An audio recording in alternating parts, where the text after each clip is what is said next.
Kenalkan, nama saya Nurul Fatahnia Beruginting dari kelas 11A11 dengan NPM 21150100165 dengan dosen pengampu Ibu Eti Mulyani MPD. Di sini saya akan menjelaskan tentang sejarah perjuangan mempertahankan kemerdekaan Indonesia. Adapun poin-poin yang dibahas yaitu upaya mempertahankan kemerdekaan Indonesia. 1. Perjuangan fisik. 2. Perjuangan diplomasi. Perjuangan fisik atau mengangkat senjata. Pertempuran 5 hari di Semarang. Pertempuran 5 hari di Semarang adalah pertempuran antara rakyat Indonesia melawan tentara Jepang di Semarang pada tanggal 15 sampai 19 Oktober 1945 yang dipacu larinya tentara Jepang dan tewasnya Dr. Karyadi. Diperkirakan korban di pihak Indonesia mencapai 2.000 dan 850 di pihak Jepang. Perang 10 November di Surabaya. Pertempuran Surabaya merupakan pertempuran tentara dan milisi pro kemerdekaan Indonesia dan tentara Britania Raya dan India Britania. Puncaknya terjadi pada tanggal 10 November 1945. Pertempuran Ambarawa Magelang. Palagan Ambarawa adalah sebuah peristiwa perlawanan rakyat terhadap sekutu yang terjadi di Ambarawa, sebelah selatan Semarang, Jawa Tengah. Pertempuran ini terjadi selama 20 Oktober 1945 sampai 15 Desember 1945. Peristiwa Bandung Lautan Api. Peristiwa Bandung Lautan Api adalah peristiwa kebakaran yang besar yang terjadi di Kota Bandung, Provinsi Jawa, Indonesia pada 23 Maret 1946. Dalam waktu 7 jam, sekitar 200.000 penduduk Bandung membakar mereka, meninggalkan kota menuju pegunungan di daerah selatan Bandung. Pertempuran Medan Area. Pertempuran Medan Area adalah sebuah peristiwa perlawanan rakyat terhadap sekutu yang terjadi di Medan, Sumatera Utara. Pertempuran ini terjadi selama 13 Oktober 1945 sampai April 1946, di mana sekutu berhasil menduduki kota Medan. Meski begitu, gelora perang tetap membara di beberapa daerah seperti Sumatera, Padang, Bukit Tinggi, Aceh, dan lainnya. Puputan Margarana. Puputan Margarana terjadi pada 20 November 1946. Perang ini terjadi di Desa Marga, Kecamatan Margarana, Tabanan, Bali. Pertempuran ini dipimpin oleh Letnan Kolonel 1 Gusti Ngurah Rai, sekutu kepala divisi Sunda. Ia bersama pasukan bertempur secara habis-habisan untuk mengusir Belanda. Perjanjian Linggarjati. Perundingan Linggarjati atau Perundingan Cirebon adalah suatu perundingan antara Indonesia dan Belanda di Linggarjati, Jawa Barat yang menghasilkan persetujuan mengenai status kemerdekaan Indonesia. Pada tanggal 11 sampai 15 November 1946 dan baru ditandatangani pada Maret 1947 di Linggarjati, Kuningan, Jawa Barat. Indonesia diwakili oleh Sultan Syahrir sebagai ketua, ditemani oleh Aka Gani, Susanto Tirtoprodjo, dan Muhammad Roen. Belanda diwakili oleh Wim Schermerhorn sebagai ketua yang ditemani oleh Max von Paul, H.J. van Mock, serta Vedeber. Setelah Indonesia merdeka, pasukan Belanda yang tergabung dari NICA atau Netherlands Indies Civil Administration kembali ke Indonesia dengan membonceng pasukan sekutu yang telah memenangkan perang melawan Jepang. Maka digelarlah rangkaian perundingan untuk membahas suatu kemerdekaan Republik Indonesia. Perjanjian Linggarjati merupakan langkah-langkah yang diambil oleh pemerintah Republik Indonesia untuk memperoleh pengakuan kedaulatan dan pemerintahan Belanda dengan jalan diplomasi. Adapun hasil perjanjian Linggarjati yaitu 1. Belanda mengakui secara de facto wilayah Republik Indonesia yaitu Jawa, Sumatera, dan Madura. 2. Belanda harus meninggalkan wilayah Republik Indonesia selambat-lambatnya tanggal 1 Januari 1949.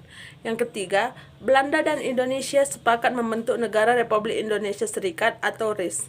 Yang keempat, RIS harus bergabung dengan negara-negara persemakmuran di bawah kerajaan Belanda. Perjanjian Renville. Perjanjian Renville adalah perjanjian antara Indonesia dengan Belanda yang terjadi pada tanggal 8 Desember 1947 sampai 17 Januari 1948 di atas geladak kapal perang Amerika Serikat sebagai tempat netral USS Renville yang berlabuh di Jakarta. Pada tanggal 8 Desember 1947 sampai 17 Januari 1948. Di atas geladak kapal perang Amerika Serikat sebagai tempat netral USS Renville yang sedang berlabuh di Pelabuhan Tanjung Priok, Jakarta. Delegasi Indonesia dipimpin oleh Amir Syarifuddin. Delegasi Belanda dipimpin oleh R. Abdul Karim Widjojo Atmojo. Oleh Indonesia yang memihak Belanda. Perjanjian Renville dibuat karena Belanda dan Indonesia terus bersengketa. Sebelumnya, sudah ada perjanjian Linggarjati yang menyepakati wilayah de facto Republik Indonesia Serikat atau RIS. Namun perjanjian Linggarjati tak menyelesaikan konflik Indonesia dengan Belanda. Indonesia menuduh Belanda mengingkari perjanjian, begitu pula sebaliknya. Adapun hasil perjanjian Renville yaitu 1. Pembentukan Republik Indonesia Serikat atau RIS dengan negara. 2. Republik Indonesia merupakan negara bagian dalam RIS. Yang ketiga, Belanda tetap menguasai seluruh Indonesia sebelum RIS terbentuk. Yang keempat, wilayah Indonesia yang diakui Belanda hanya Jawa Tengah, Yogyakarta, dan Sumatera. Yang kelima, wilayah kekuasaan Indonesia dengan Belanda dipisahkan oleh garis demokrasi yang disebut garis Van Mock. Yang keenam, tentara Indonesia ditarik mundur dari daerah-daerah kekuasaan Belanda, Jawa Barat, dan Jawa Timur. Yang ketujuh, akan dibentuk Uni Indonesia Belanda dengan kepala Raja Belanda. Yang ke-8, akan diadakan plebisit atau semacam referendum atau pemungutan suara untuk menentukan nasib wilayah dalam RIS. Yang ke-9, akan diadakan pemilihan umum untuk membentuk Dewan Konstitusi RIS. Perjanjian Roem-Royen. Perjanjian Roem-Royen adalah sebuah perjanjian antara Indonesia dengan Belanda yang dimulai pada tanggal 14 April 1949 dan akhirnya ditandatangani pada tanggal 7 Mei 1949 di Hotel Den Indies, Jakarta. Namanya diambil dari kedua pemimpin delegasi, Muhammad Roem dan Herman van Roijen. Dimulai pada tanggal 14 April 1949 dan ditandatangani pada 7 Mei 1949 dan dilaksanakan di Hotel Des Indes, Jakarta. Delegasi Indonesia diketuai oleh Muhammad Roem. Selain Muhammad Roem, ada Supomo, Ali Sastro Amidjojo, Johannes Laimena, Aka Pringgodikno, dan Jones Laturharhari. Hadir pula Muhammad Hatta dan Sri Sultan Hamengkubuwono IX. Sementara Belanda diwakili Herman van Roijen atau Royen, Blom, Jacob, Dr. Van, Dr. Gate, Dr. P.J. Coates, Van Hoogstraten, dan Dr. Gieben. Meskipun sebelumnya Indonesia dan Belanda telah sepakat akan perjanjian Linggarjati dan Renville, namun dalam perkembangan Belanda melakukan aksi sepihak mengingkari perjanjian tersebut. Hal ini mengakibatkan bentrok antara Indonesia dan pasukan militer Belanda semakin meluas dan perlu segera dicarikan solusinya untuk memulai jalur diplomasi. Adapun hasil perjanjian Roym-Royan yaitu 1. Pemerintahan Republik Indonesia termasuk para pemimpin yang ditawan akan dikembalikan ke Yogyakarta. Yang kedua, kedua pihak Belanda dan Indonesia sepakat untuk melaksanakan konferensi meja bundar atau KMB yang akan digelar di Den Haag, Belanda. Konferensi Inter-Indonesia. Konferensi Inter-Indonesia adalah sebuah perundingan yang terjadi antara pihak Indonesia dengan negara-negara boneka Belanda.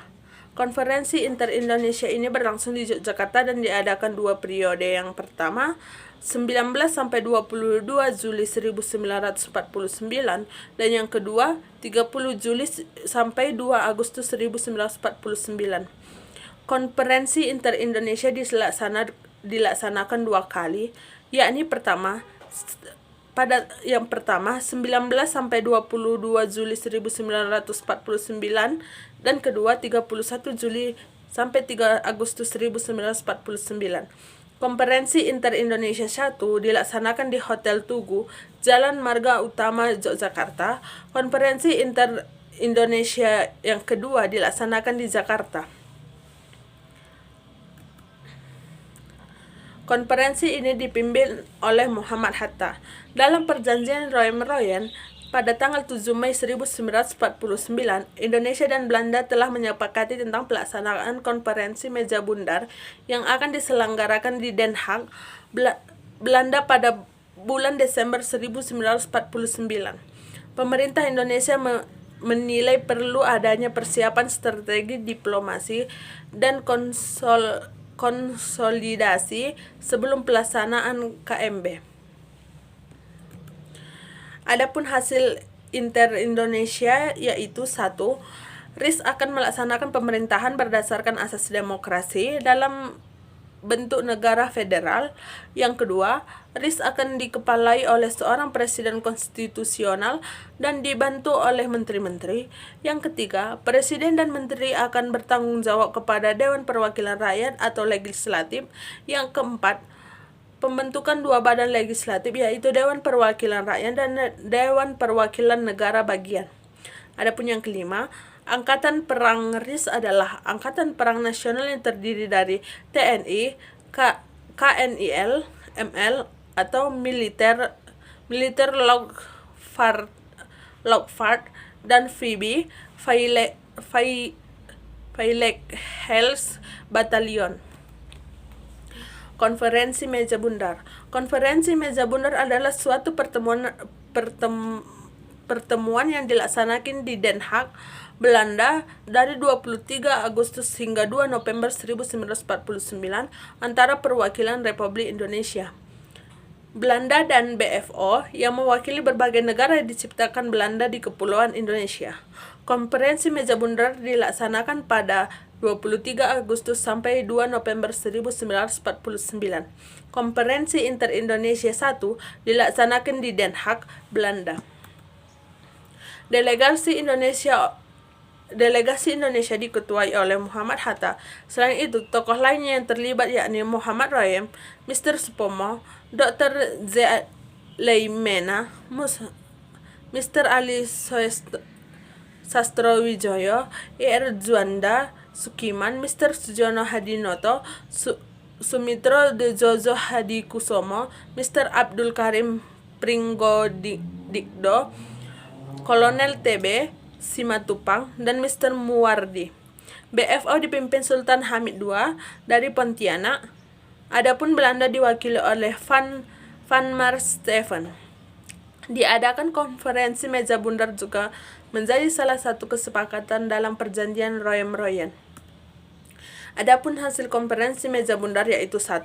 Belanda menyerahkan kedaulatan kepada Republik Indonesia Serikat pada akhir Desember 1949.